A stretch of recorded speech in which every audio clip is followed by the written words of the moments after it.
Hi guys! Welcome to my YouTube channel. So for today's video, ituturo ko sa inyo kung paano nga ba mag-add or paano nga ba magpalit ng ating number sa Facebook natin.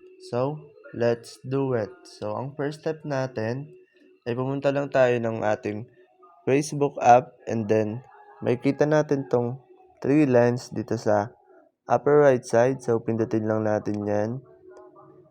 And then, scroll down.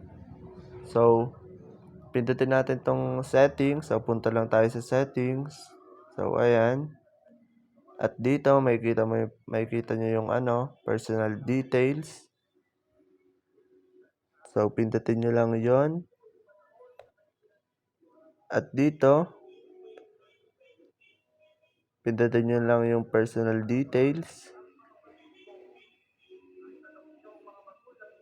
So, ayan. So, guys, dito makikita nyo yung contact info. So, pindutin nyo lang yon. So, ayan. Dito, guys, makikita nyo yung add new contact. So, pindutin nyo lang yon.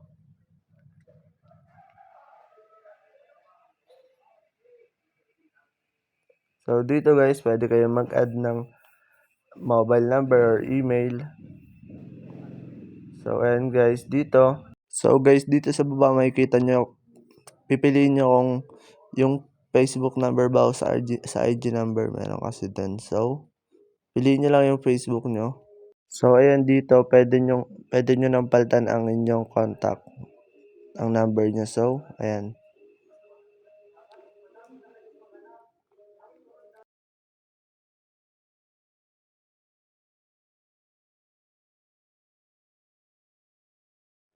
Dito naman guys, antayin nyo lang yung magsasend sa inyo na code. So, ayan. So, pag nag-send na sa inyo, pindutin nyo lang yung next.